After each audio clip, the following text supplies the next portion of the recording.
भगवान ने देखा कि अक्रूर जी को भी कष्ट हो रहा है। हमें लगता है कि अक्रूर जी हमें ठीक से पहचान नहीं पाए, ये हमें संसार का साधारण बालक समझ रहे होंगे। तो भगवान ने एक लीला कर दी। अक्रूर जी से कहा, काका जी एक काम करो, जमुना जी में एक डुबकी क्यों ना लगा लो। दुनिया से जाने कहां कहां से आते हैं जमुना जी में नहाने के लिए, एक डुबकी तुम भी लगा लो। अक्रूर जी महाराज ने कहा ठीक है। रथ को किनारे से लगाया, ये भी स्नान करने के लिए जाने लगे। जैसे ही वस्त्र उतार कर यमुना में डुबकी लगाई, भगवान रथ पर ही बैठे छोड़ आए थे, और क्या देखते हैं कि जमुना के भीतर भगवान का दर्शन हो गया। जैसे ही दर्शन हुआ, अक्रूर जी ने सोचा ये दोनों बालक तो बड़े तेज निकले, हमसे पहले आ गए। और खड़े होकर देखा तो दोनों बालक रथ में बैठे हुए थे। भीतर जाए तो कृष्ण बलराम, बाहर देखे तो कृष्ण बलराम, यहां भी वही वहां भी वही, हर जगह। अब तो समझ गए कि जिनको मैं लेकर जा रहा हूं ये साक्षात कंस का काल ही है। अब कंस को कोई नहीं बचा सकता। अक्रूर जी महाराज प्रसन्न हो गए, सीधे मथुरा में पहुंचे, जहां पर पहले से नंद बाबा रुके हुए थे, ब्रजवासी रुके हुए थे। वहीं पर कृष्ण बलराम को छोड़ दिया, रथ पहुंचा सीधे महल में। कंस को जाकर सूचना दे दी गई कि वो कृष्ण बलराम को लेकर आ गए हैं। यज्ञ चल रहा था, मेला भरा हुआ था, मेले का दर्शन करने के लिए भगवान भी गए। मथुरा की गलियों में विचरण करने लगे। ग्वालवाल भी संग हो गए, हम भी चलेंगे। ग्वालवाल भी साथ आ गए, दाऊजी संग आ गए। भगवान तो जा ही रहे थे। धाये धाम काम सब त्यागी, अपने अपने घर से निकलकर सब प्रभु का दर्शन करने के लिए दौड़े। मनसुखा को मन में बड़ी शर्म लगने लगी। हमें क्या मालूम था कि मथुरा के इतने समझदार हैं, ये सब दरवाजे पर हमारा स्वागत करेंगे, हमने ये सोचा ही नहीं था। अब सब आ रहे हैं भगवान को देखने, मनसुखा को लग रहा है हमें ही देखने आ रहे हैं सब। मनसुखा ने मन में सोची, ऐसा मालूम होता तो नए नए वस्त्र पहन कर आते, हम तो वही रोज के फटे पुराने पहने आए। अब क्या करें? भगवान से कहने लगे, एक नैया अब हम आगे ना जाएंगे। क्यों? कह दिया, देखो ना कितनी हंसी उड़ रही है हमारी, रोज के फटे पुराने कपड़ा पहन के आए, तू यहीं रुक, अभी दौड़ के घर जाते हैं और नए नए वस्त्र पहन के आते हैं। भगवान ने कह दिया, नए वस्त्रों की व्यवस्था तो हम यहीं कर देंगे, इसके लिए घर जाने की क्या जरूरत है। कहां? कह दिया, हमें आज ही पता चला कि यहाँ के राजा हमारे मामा जी हैं। तो जो राजा ही हो मामा, तो भांजे की थोड़ी बहुत तो चलेगी। तो आज भगवान ग्वाल वालों को लेकर सीधे पहुंच गए धोबी घाट, जहां पर कंस का पक्का एक चेला था तो रजक, लेकिन कंस का बड़ा पक्का चेला, बड़ा सेवक, राशि वस्त्रों को धोता था। भगवान जाकर कहने लगे, मामा जी राम राम। रजक ने देखा, जानना पहचान, तू मेरो मेहमान, भैया हम तेरे मामा कैसे हैं गए। बता दिया, यहाँ के राजा कंस हमारे मामा, और मामा के गांव के सब रही मामा, सो इस वजह से हमने तुमसे कह दिया मामा। रजक पहचान गया, ओहो तो देवकी के पुत्र तुम ही तो नहीं हो। कह दिया, हाँ बिल्कुल सही पहचान लिया। क्या चाहिए?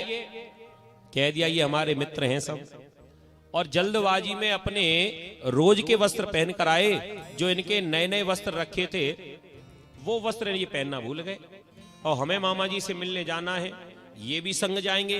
तो मामा जी क्या समझेंगे, कैसे फटीचर दोस्त हैं, तो कम से कम वस्त्र तो बढ़िया होना चाहिए।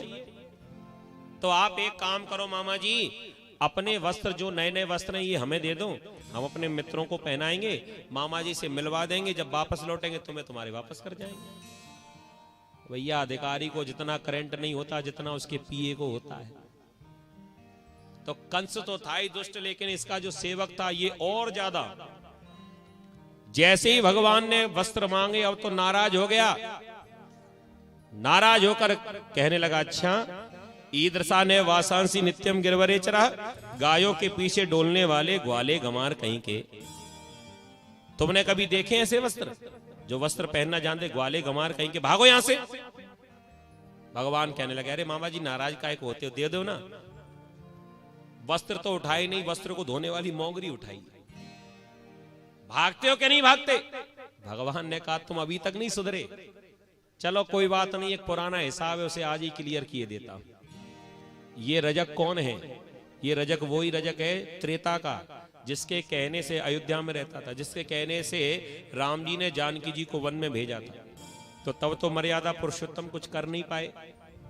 भगवान ने कह दिया राम मत समझ लेना, अब तो श्याम है, मर्यादा खूंटी पर टांग कर आए हैं, तेरा अभी इलाज किए देते हैं। भगवान गए पास में, जो रजक चिल्ला रहा था भगवान ने उसकी गर्दन पर उंगली फेर दी। श्लोक में आया है रजगस्य कराग्रेण सरह कादाय पातयत, जैसे ही उंगली का अग्रभाग गर्दन पर फेरा सो गर्दन कट के नीचे गिर पड़ी, बिना गर्दन का रह गया सो वो भी गोविंदाय नमो नमः। तो जितने और चेला थे रजक के, ये सब के सब अपने अपने वस्त्र पहन कर भागने लगे। भैया चाहे मामा पहने चाहे भांजो, हमें का लेना देनो, अपनी अपनी गर्दन बचाओ, भागो यहां से। सब के सब भाग गए, वस्त्र वहीं पड़े रह गए। भगवान ने कहा जिसको जो पसंद है उठाकर पहन लो।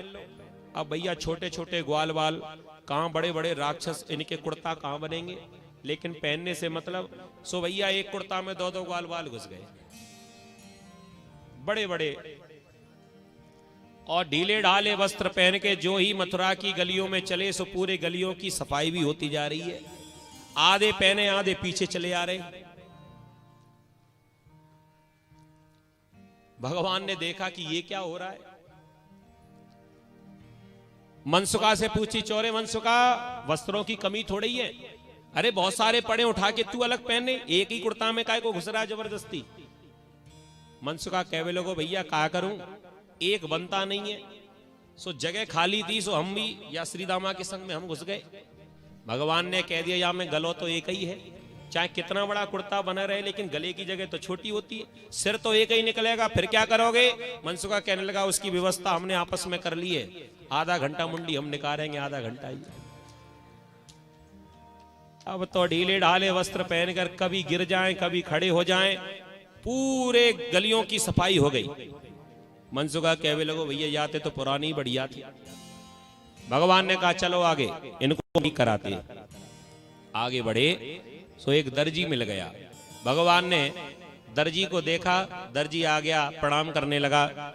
कह दिया क्या करते हो, कह दिया वस्त्र सिलने का काम है, अगर आप हमें आज्ञा दो तो ये जो आपके संग में चल रहे हैं ना, इन वस्त्रों को मैं ठीक कर सकता हूं। कह दिया कर दो। सबके शरीर का नाप लिया, सबके शरीर के हिसाब से वस्त्रों को फिट कर दिया। अब प्रसन्न हो गए। भगवान ने दर्जी मामा को आशीर्वाद दिया, जाओ कलयुग में खूब फलोगे फूलोगे। तो समझ लो ये आशीर्वाद भगवान का ही है। भगवान कृष्ण की सेवा करी थी द्वापर में, इसलिए उसका वरदान आज फल रहा है। हाँ, चाहे दुकान छोटी हो बड़ी, लेकिन प्रभु की कृपा जरूर है। प्रेम से बोलो राधे राधे। आगे बढ़े तो एक माली मामा मिल गए, इनका नाम था सुदामा। जो मित्र हैं वो सुदामा जी अलग है, और जो मथुरा में फूलमाली था इसका नाम भी सुदामा है। इसने कहा महाराज मैं भी आपकी सेवा करना चाहता हूं, क्या करोगे। कह दिया मैं सुंदर सुंदर फूलों की माला बनाकर लाया हूं। भगवान को पहना दी, ग्वाल वालों को पहना दी, दाऊ जी को पहना दी। प्रसन्न हो गए। भगवान ने कह दिया जाओ तुम्हें भी आशीर्वाद है, खूब आनंद होंगे तुम्हारे भी। अब तो ग्वाल बाल प्रसन्न हो गए, भैया अब ठीक है। वस्त्रन की व्यवस्था तैने कराई दी, गले में मालू आई गई, और काजर की डिबिया तो घर से धर के ही चले थे। सो मोटो मोटो आंखिन में काजरू लगा लियो। बस एक और कमी रह गई, कहा माथे पे थापक थगुआ चंदन हो रह जाए, बस सो ये पक्के ब्रजवासी बन जाए। भगवान ने कह दिया चंदन की व्यवस्था भी होगी, चलो आगे। आगे बढ़े। आगे चल के क्या देखते हैं कि एक कुब्जा, एक जिसका नाम था कुब्जा, 3 जगह से टेढ़ी कुबड़ निकला हुआ, एक हाथ में चंदन की टोकरी, एक हाथ में लाठी, धीरे धीरे धीरे चली जा रही थी। भगवान ने पहचान लिया चंदन की टोकरी है, कुब्जा को भी पहचान लिया, और भगवान जाकर रास्ता घेर कर खड़े हो गए और कहने लगे अरे सुंदरी कहां जा रही हो। बूढ़ी टेढ़ी से सुंदरी कह रहे थे। कुब्जा कहने लगी मजाक करने के लिए सवेरे सवेरे हम ही मिले तुम्हें। सुंदरी तो आज तक किसी ने नहीं कहा, सब कुब्जा कुबड़ी कुबड़ी कहते हैं। कह दिया हमें औरों से क्या मतलब, हमें तो तुम बड़ी पसंद आ रही। भगवान की बातें टेढ़ी मेढ़ी बातें हमेशा जिससे बातें करते हैं भगवान हमेशा अधिकार से ही बात करते हैं। चाहे जानते हो चाहे नहीं, अनजान व्यक्ति से भी बात ऐसे करते जैसे कितनी पुरानी पहचान। हमें तो तुम बड़ी पसंद आ रही हो। कहने लगे हमें लगता है तुम चिकनी छुपड़ी बातें कर रहे हो, तुम्हें कुछ चाहिए। क्या चाहिए? कह दिया ये हाथों में जो चंदन है ये किसके लिए ले जा रही हो? कह दिया महाराज कंस के लिए। कह दिया तो बन गया काम। वो मामा है हमारे, और मामा को तो तुमने खूब चंदन लगाया होगा, आज भांजे की सेवा करो, ये चंदन हमारे मस्तक पर लगाओ। कह दिया फिर महाराज, कह दिया महाराज को हम देख लेंगे, तुम चंदन हमें लगाओ। कह दिया नहीं ऐसा नहीं कर सकती। भगवान कहने लगे मामा की सेवा इतने सालों से कर रही हो, क्या मिला? और एक बार हमारी सेवा करके देखना, फिर पता चलेगा। ठीक है। भगवान के मस्तक पर चंदन का लेपन किया। भगवान ने टोकरी को लिया, दाऊ जी को लगा दिया। दाऊ जी ने टोकरी ली, सब ग्वाल बालन के लगा दियो और टोकरी वापस करने लगे। दाऊ जी ने कहा लाला ऐसे खाली खाली मत जा, तेने सवई को कुछ ना कुछ दियो, इस कुब्जा को भी तो कुछ चाहिए। तूने अपनी बातों में फंसा के आको चंदन तो लगाए लियो, तो फ्री को चंदन थोड़ी है, कछु इसको दे तो सही। भगवान पूछने लगे इसको क्या दूं? कह दिया तू इसको सुंदर बना दे, तू तो बड़ो जादूगर है ना, तेने इसको सबसे पहले कही ना सुंदरी, तो तू या को सुंदरी बना दे, इससे बढ़िया बात इसके लिए कुछ नहीं हो सकती। भगवान कहने लगे दाऊ जी मैं आपको सुंदर ना बनाऊंगा। क्यों? कह दिया सुंदर बना दियो सो ये मेरे पीछे पड़ जाएगी। दाऊ जी कहने लगे ऐसे कैसे पड़ जाएगी, हम तेरे बड़े भैया संग में खड़े हैं, तू बना इसको सुंदर। ठीक है दाऊ जी तुम नहीं मानते तो बना देता हूं, अब देखना जादू।